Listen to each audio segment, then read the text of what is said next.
and how to use it.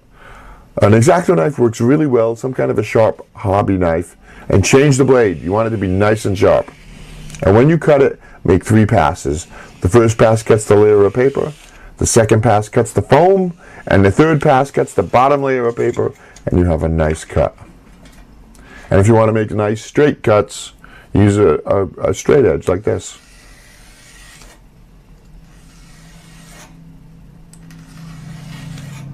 There you go.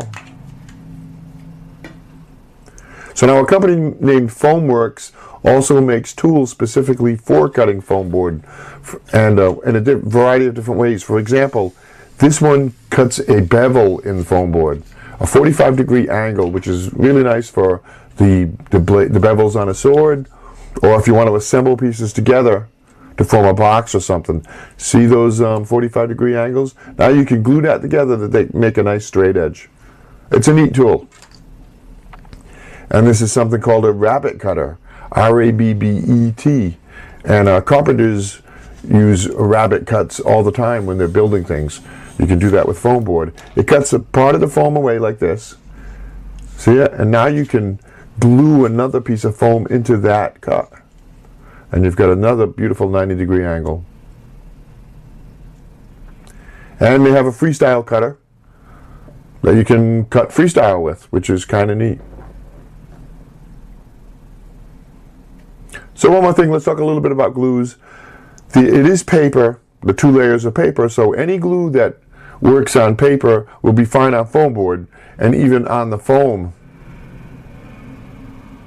So plain old white glue is fine.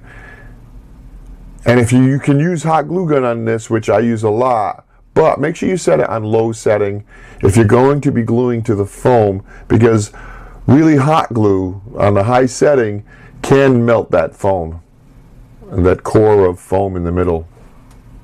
So keep it on a low setting if you have that available to you on your heat gun.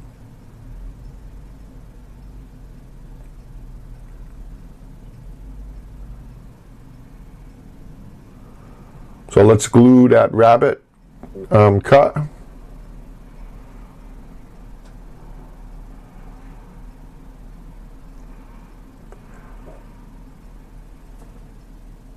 And there you go.